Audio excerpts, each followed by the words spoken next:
Hello guys, welcome to my channel అమ్మ ఇంటి వంటలు. ఇవాళ సింపుల్గా అండ్ టేస్టీగా గోంగూర పచ్చడిని ఎలా చేసుకోవాలో చూసుకుందాం. ముందుగా బాండీ స్టవ్ మీద పెట్టి కొద్దిగా పల్లీలు వేయించాలి. పల్లీలు అనేవి బాగా వేగాక మనం దీన్ని పక్కన పెట్టేసుకుందాం.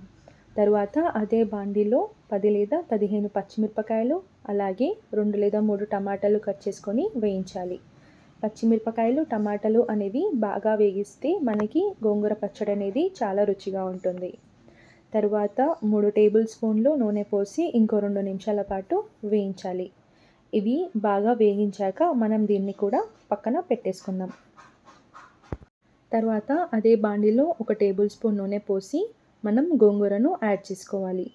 గోంగూర అనేది బూడిద రంగు వచ్చే వరకు వేయించాలి. గోంగూరను 2 లేదా 3 సార్లు కడిగి వేయించుకోండి, లేదంటే రాళ్ళు వచ్చే అవకాశం ఉంటుంది కాబట్టి. తర్వాత గోంగూరను కూడా పక్కన పెట్టేసుకుందాం.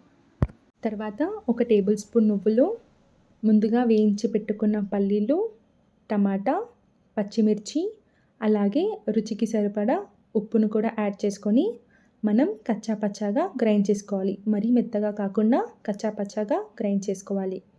ఇలా గ్రైండ్ చేసుకున్నాక మనం ముందుగా వేయించి పెట్టుకున్న గోంగూరను కూడా యాడ్ చేసుకొని మనం కచ్చా పచ్చాగా గ్రైండ్ చేసుకోవాలి. ఇప్పుడు తాలింపు కోసం ఒక చిన్న ప్యాన్లో నూనె వేడి చేసి పోపు ధాన్యాలు, కరివేపాకు, అలాగే కచ్చా పచ్చాగా దంచి పెట్టుకున్న వెల్లుల్లి, అలాగే 1 టేబుల్ స్పూన్ జీలకర్రను యాడ్ చేసుకోవాలి. తర్వాత 2 లేదా 3 ఎండుమిరపకాయలను కూడా యాడ్ చేసుకొని బాగా వేయించాలి. ఇప్పుడు ఆల్రెడీ మనం ముందుగా గ్రైండ్ చేసి పెట్టుకున్న గోంగూర పచ్చడిలో 1 ఉల్లిపాయను కట్ చేసుకొని కలుపుకోవాలి.